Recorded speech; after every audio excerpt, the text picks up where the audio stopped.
एक तरफ मोहन भागवत जी लोगों को, मुस्लिम समुदाय के लोगों को ये बताने निकल रहे हैं कि भाई हम तो सब इंक्लूसिव है, और दूसरी तरफ उनके जो पिलांटू लोग हैं, पिलांटू, मैं इनको पिलांटू बोलूंगा क्योंकि उनके सामने उनकी हैसियत औकात कुछ भी नहीं है, तो ये पिलांटू ऐसे स्टेटमेंट देते हैं और उसके ऊपर ये कुछ भी नहीं बोल रहे।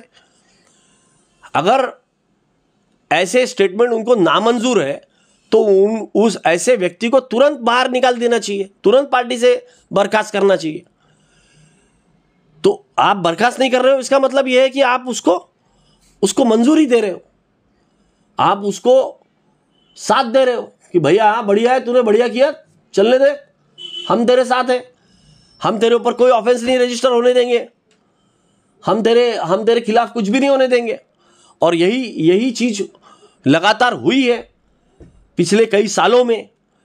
और आप ये सोचिए, कई धर्म संसद हो गई है, पूरी धर्म संसद की सीरीज चली है, उसमें मुसलमानों के खिलाफ और बहुत सारी गलत बातें बोली गई। महात्मा गांधी जी के, हमारे राष्ट्रपिता महात्मा गांधी जी के विरोध में बातें बोली जाती है, कई गलत बातें बोली जाती है, कोई ऑफेंस रजिस्टर नहीं हो रहा। ऑफेंस रजिस्टर हुआ तो वो ऐसे छोटे ऑफेंसेस होते हैं कि उसमें वो तुरंत बेल पे बाहर आ जाते हैं, फिर वही बातें करते हैं, उनके ऊपर कोई कड़ी कार्रवाई नहीं हो रही।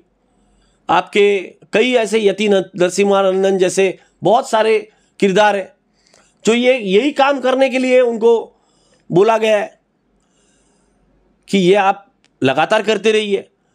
अनुराग ठाकुर और परवेश वर्मा के खिलाफ जब केस किया गया, बृंदा करात जी ने जब कोर्ट में केस डाला, तब हमारी जुडिशरी की हद, अब क्या बोले कि जस्टिस चंद्रधारी सिंह ने जो जजमेंट दिया कि भाई मुस्कुराते हुए अगर कोई बात, नफरती बात बोली जाए तो उसके ऊपर एक्शन नहीं ली जा सकती, उसको वो गुनाह नहीं है। तो आप जो है वो एक तरह से जुडिशरी भी उसके ऊपर कॉग्निजेंस लेने के लिए तैयार नहीं है। तो ये हो रहा है क्योंकि उसके पहले जो जज थे, जिसने किसी ने उसके ऊपर थोड़ा उनको इस बात के बारे में फटकार लगाया, उनका ट्रांसफर हो गया। तो एक तरीके से जुडिशरी को भी मैसेज दिया जा रहा है कि भैया आप कुछ इसमें इंटरफियर ना करें, आप इसमें इंटरफियर ही नहीं करें। और एक तरफ देश में इतने खतरनाक मुद्दे हैं, इतने बड़े मुद्दे हैं, जो महंगाई है, आज पेट्रोल डीजल गैस के भाव इतने बढ़ गए हैं कि लोग अफोर्ड ही नहीं कर पा रहे। गैस तो गरीब आदमी अफोर्ड ही नहीं कर पा रहा। क्या बेरोजगारी इतनी बढ़ गई है, रोज के रोज रुपया जो है डॉलर के मुकाबले गिरते जा रहा है। एक जमाने में मोदी जी खूब चिल्ला के बोलते थे कि जिस देश का रुपया गिरता है उस देश की प्रधानमंत्री की साख गिरती है, उस देश की साख गिरती है।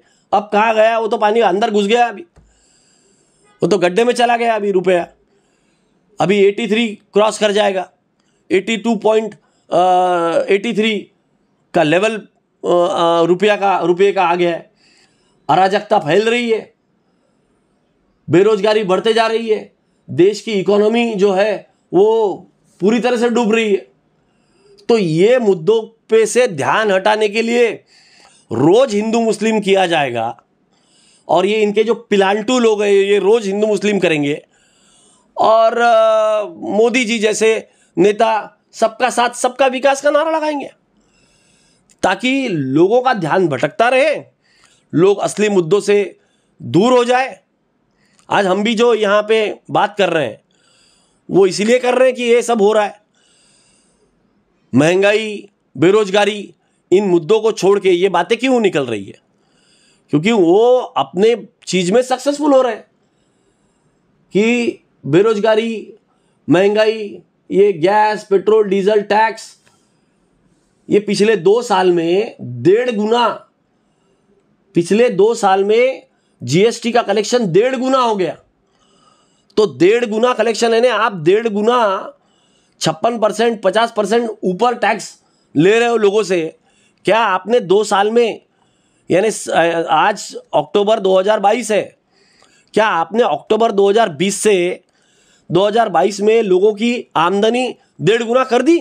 जो उनसे आप टैक्स वसूल कर रहे हो 1.5 गुना, आप निचोड़ते जा रहे हो आम आदमी को।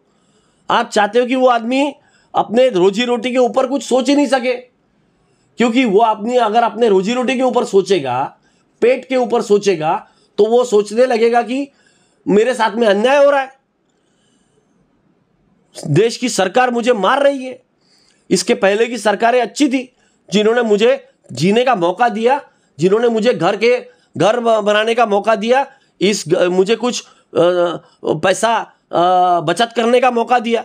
आज तो मेरे पास में कुछ बच ही नहीं रहा है। तो आज ये असली मुद्दों को भटका के, आपके जेब से पूरी तरह से आपको निचोड़ के, आपसे पूरा टैक्स लेके 30 लाख करोड़ का जो रेवेन्यू है वो पेट्रोल डीजल गैस से लेके 8 सालों में पूरी तरह से अपने इंडस्ट्रियलिस्ट दोस्तों को पूरी तरह से उनके कर्जे माफ कर करके, उनसे पूरे डोनेशन लेके, अपने बीजेपी के दफ्तर हर जगह बना के अपने आप को इस तरीके ऐसे जगह पे लेके जाना चाहते कि वहां से उनका किला ढहे नहीं। आप सोचो ना, 6,600 जगह पे बीजेपी अपना कार्यालय बना रही है। ये बड़े बड़े कार्यालय बना, आसाम में उस दिन इनॉग्रेशन हुआ तो कितने करोड़ रुपए की बिल्डिंग बनाई गई। 1 लाख स्क्वायर फीट में तो ऑफिस बनाया गया। कहां से आ रहा है ये पैसा? ये हमारे आम आदमी के जेब से पैसा निचोड़ के भाजपा अपने जेब में डाल रही है। हम आपका काम कर देते, आप हमारे को डोनेशन दो। हम आपका कर्जा माफ कर देते, आधे पैसे हमारे को दे दो। यही चल रहा होगा।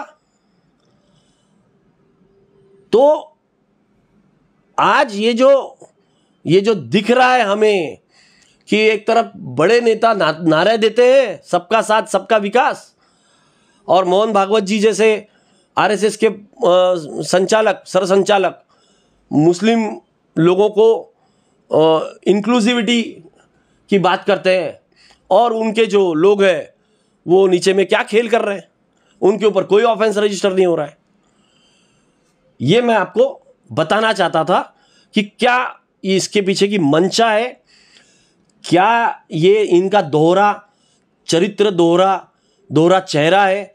दिखाने के दांत अलग है, खाने के दांत अलग है। ये लोग शुरुआत से ही ऐसे रहे हैं। भाजपा हमेशा कहती आ रही कि हमारा आरएसएस से कोई लेना देना नहीं, पर छोटी छोटी चीजों के लिए आरएसएस से इंस्ट्रक्शन लिए जाते हैं। आपने सुना होगा पहले भाजपा यही कहती थी कि हमारा कोई आरएसएस से लेना देना नहीं है। इनके अलग अलग ग्रुप बनाए हुए हैं, अलग अलग संस्थाएं हैं। ये क्यों बनाए हुए हैं? एक आदमी कुछ गड़बड़ करेगा, दूसरा बोलेगा भैया हमारा कोई लेना देना नहीं इससे।